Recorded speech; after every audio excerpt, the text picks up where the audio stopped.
What's up guys, my name's Zach, otherwise known as the Stupid American, and I'm here to show you my Cannabis grow. In this episode, I'll be going over my trellis net, when I install it, how I install it, and why I install it.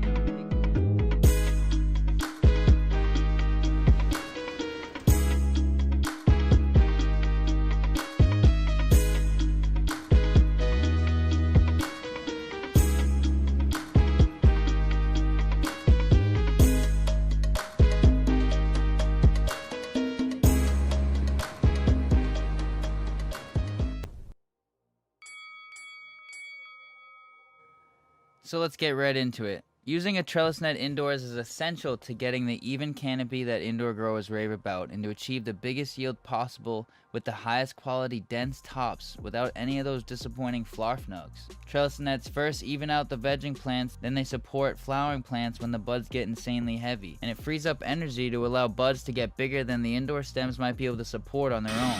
I had to start by making a structure to support the trellis and the future frosty nugs. I would have made this a lot fancier, but I was in a rush, so I did what I could with what I had, and I will probably perfect this design in my next cycle, but they function all the same. I just started attaching either end to a pole and then cut them to the exact width of my grow room, and attached another pole to the other end so I could roll the net around them to reach the perfect stretch and use the poles as outer supports so I could easily install the trellis net and take it out when I needed to later. I supported the back end of the trellis net with small hook screws. I ran them all along the back edge of the grow room and wrapped the trellis net around each one to make sure that it was tight enough to support buds later on.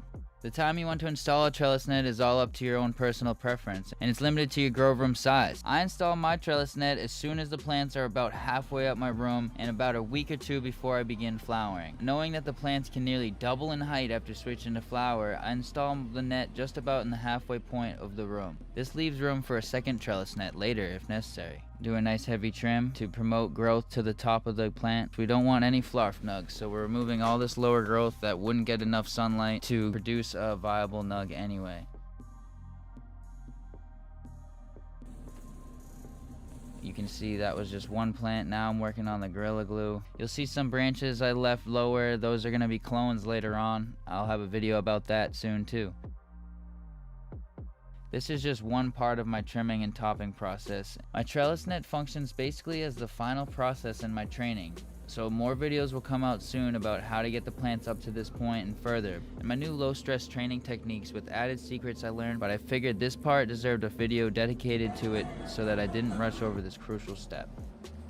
After installing the trellis net, you have to even out the canopy and basically bring them to where you want them to go. It's not going to look pretty in the beginning, but after a couple weeks they're going to fill in and it's going to look amazing. Just the kind of garden that you want to do. I normally make my trellis net by hand out of hemp rope, but I was in a pinch and had to make this one with a pre-made net.